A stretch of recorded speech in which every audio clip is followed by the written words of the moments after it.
1971-এর মুক্তিযুদ্ধে ভারতের অবদান ছিল অনস্বীকার্য। ভারতীয় সেনা পাশে না দাঁড়ালে আজকের স্বাধীন বাংলাদেশ হতো না। কিন্তু সেই ইতিহাস ভুলে কি করে অবসরপ্রাপ্ত বাংলাদেশের সেনার তরফে এই দাবি করা হলো তা নিয়েও প্রশ্ন উঠেছে। একই সঙ্গে বাংলাদেশের গায়ে লেগেছে বিশ্বাসঘাতক তকমা।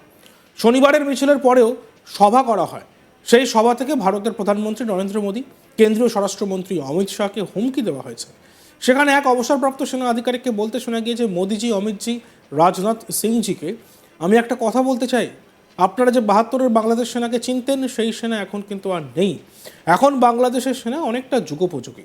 ইস্টার্ন কমান্ড, ইস্টার্ন সেক্টরের ভয় আমাদের দেখাবেন না। কি বলেছেন ওই অবসরপ্রাপ্ত সেনা আধিকারিক আমরা শুনব।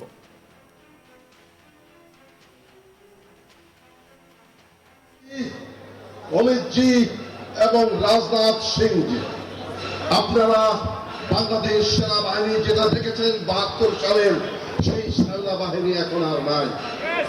আমরা এখন যুদ্ধোপযোগী এবং যে কোনো শত্রু মোকাবেলায় প্রস্তুত। আপনারা আর আস্ফালন তুলবেন না। ইস্টার্ন সেক্টর, ইস্টার্ন কমান্ড গোছানোর ভয় আমাদেরকে দেখাবেন না।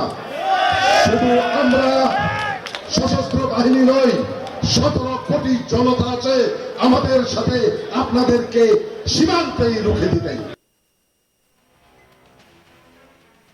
মাত্র 4 দিনের মধ্যে কলকাতা দখল করে নেব, ভারত তো দূর, আমেরিকাও আমাদের সঙ্গে ঠিকবে না, এই হুমকি দিলেন বাংলাদেশের প্রাক্তন সেনাকর্মীদের একাংশ।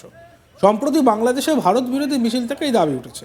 ইতিমধ্যে সেই ভিডিও ভাইরাল হয়েছে সোশ্যাল মিডিয়ায়, আর সেই ভিডিওটি দেখে ইতিমধ্যেই হাসির রোল উঠেছে নেট দুনিয়ায়। ভাইরাল ভিডিওতে দেখা গিয়েছে সবুজ টুপি পরা কয়েকজন নিজেদের বাংলাদেশের প্রাক্তন সেনা বলে দাবি করে বলছেন মাত্র 4 দিনের মধ্যে কলকাতা দখল করে নেব। এখানেই শেষ নয়, তাদের দাবি RAW এর যে 5000 সদস্য রয়েছে তারা অর্ধেকই নবীন। আর এর সঙ্গে দেশের জনতা ও ছাত্র সমাজ যুক্ত হলে ভারত কেন, আমেরিকাও নাকি তাদের কাছে টিকবে না। একই সঙ্গে কলকাতার পাশাপাশি ইস্টার্ন কমান্ড এবং অসমও দখল করে নেওয়ার হুঁশিয়ারি দিতে শোনা গিয়েছে তাদের গলায়। জানা গিয়েছে শনিবার 7 ডিসেম্বর বাংলাদেশের রাজধানী ঢাকার রাওয়া কমপ্লেক্সের নিচে সমাবেশ করেন সামরিক বাহিনীর অবসরপ্রাপ্ত সদস্যরা। করা হয় মিছিল। সেই মিছিল থেকেই এই হাস্যকর মন্তব্য উঠে আসে। কি বলছিলেন তারা শুনবো।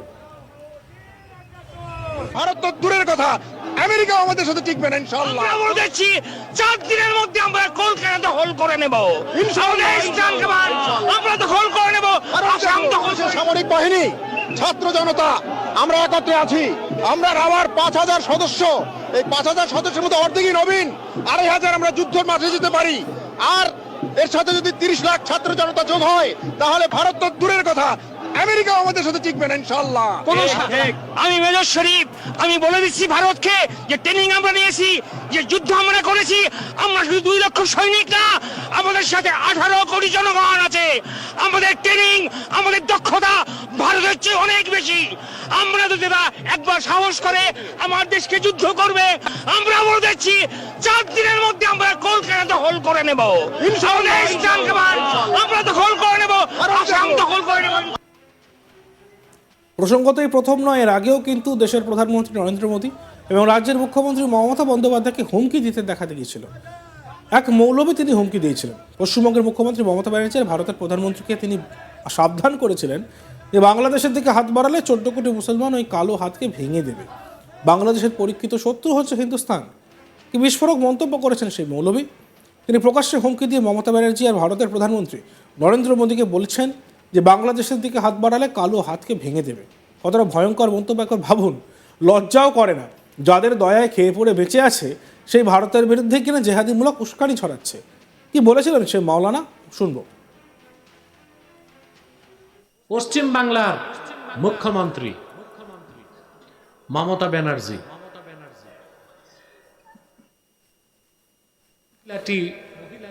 ভারতের প্রধানমন্ত্রী মোদীকেও বলে দিচ্ছি আর মমতা ব্যানার্জিকেও বলে দিচ্ছি, সাবধান, বাংলাদেশের দিকে হাত বাড়াবা 14 কোটি মুসলমান ওই কালো হাতকে ভেঙে দিবে। বাংলাদেশের পরীক্ষিত শত্রু হচ্ছে হিন্দুস্তান। সমস্ত হিন্দুস্তানের সৈন্য এক জায়গায় করলেও 14 কোটি মুসলমান 28 কোটি হাতে যদি গজারির লাঠি নেয়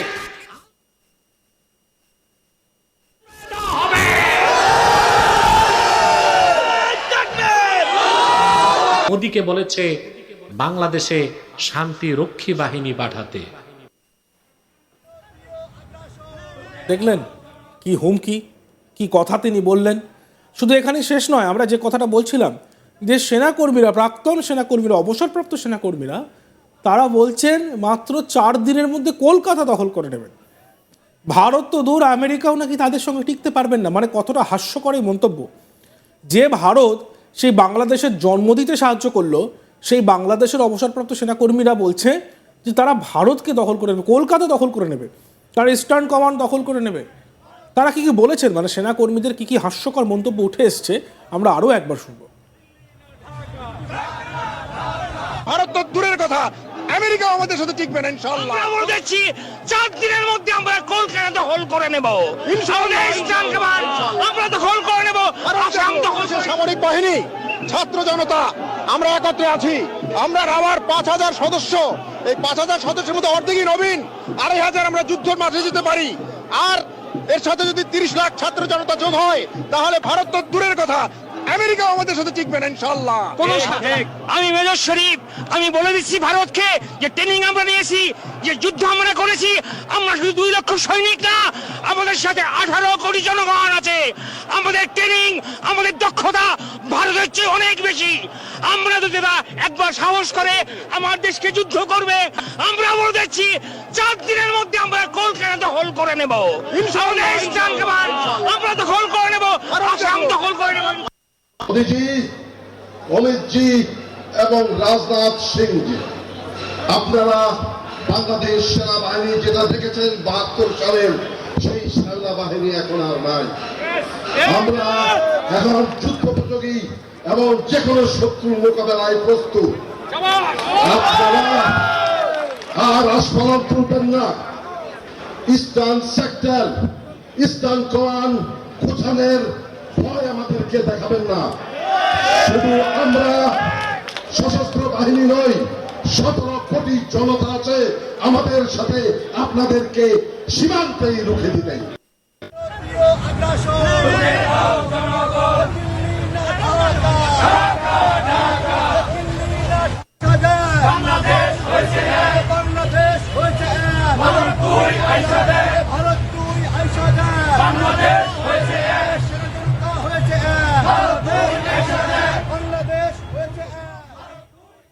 দেখতে থাকুন আজ তক বাংলা, সাবস্ক্রাইব করতে ভুলবেন না।